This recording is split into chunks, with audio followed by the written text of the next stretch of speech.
बिस्मिल्लाहिर्रहमानिर्रहीम। अस्सलामु अलैकुम वरहमतुल्लाहि वबरकातुहू।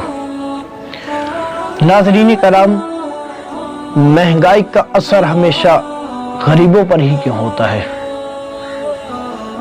जब भी बिल ज़्यादा आते हैं तो हमेशा गरीब तबके से ताल्लुक़ रखने वाले, मज़दूर तबके से ताल्लुक़ रखने वाले अफराद के ही क्यों आते हैं। तो आज मुझे सादत हसन मंटो का एक वाक़या याद आ गया, वो मैं आपके साथ शेयर करना चाहूँगा।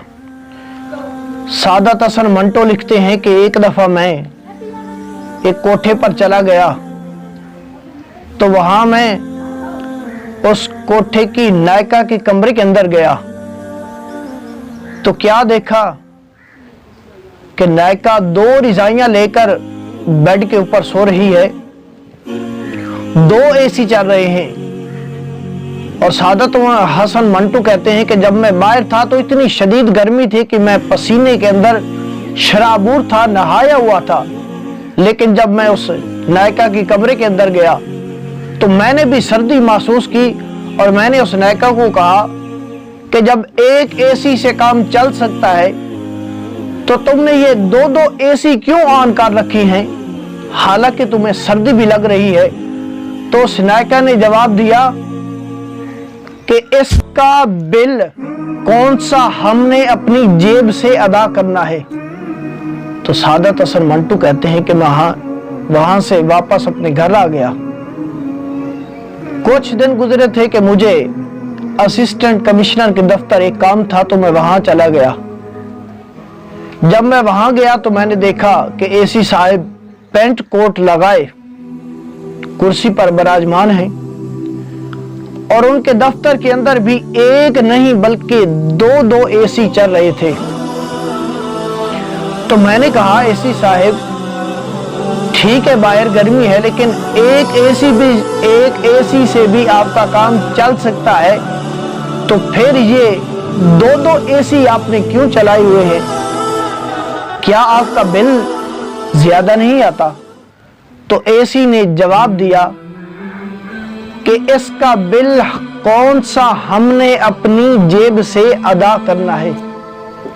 तो सादत हसन मंटू लिखते हैं कि मैं समझ गया कि हमारे इस मुल्क पर उस कोठे की नायका के जैसी सोच रखने वाले लोग ही मुसल्लत है हमारे वतन अजीज पर, और जब तक ऐसे लोग मुसल्लत रहेंगे तो गरीब दिन ब दिन गरीब तर होता जाएगा। नाज़रीन कराम, पिछले दिनों एक वीडियो चली टीवी के ऊपर, उसमें दिखाया गया कि एक गरीब बंदा, दिहाड़ीदार बंदा, मजदूर बंदा जो मुश्किल से ही महीने के 10, 15 या मैक्सिमम 20 हजार कमा सकता है, तो उसके 80 यूनिट्स का जो बिल था वो था 40 हजार। उस बेचारे ने दफ्तरों के बड़े चक्कर काटे, जब बात ना बन सकी तो उसने खुद को भी फांसी लगा लिया और फांसी लगाने से पहले अपनी शरीके हयात और 2 मासूम नन्ही परियां उनको भी ज़िबा कर डाला। तो ये एक बंदे की कहानी नहीं, हमारे मुल्क के अंदर कितने ही लोग ऐसे हैं जो गुर्बत से तंग आकर, ऐसे हालात से तंग आकर खुदकुशी का रास्ता इख्तियार करते हैं।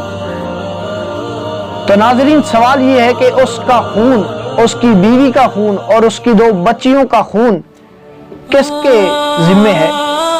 यकीनन उन लोगों के जिम्मे है कि जो 2 एसी चलाकर बैठते हैं और उनका बिल वो खुद नहीं, हम गरीब आवाम अदा करते हैं। जब तक ऐसे लोग हमारे मुल्क पर मुसल्लत रहेंगे, इस वतन अजीज की किस्मत कभी भी नहीं बदल सकती। तो जरूरत है इस सोच रखने वाली लोगों को बदलने की।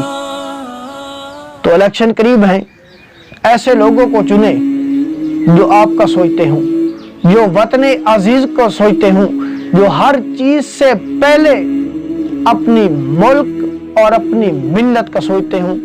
जहां रहिए खुश रहिए।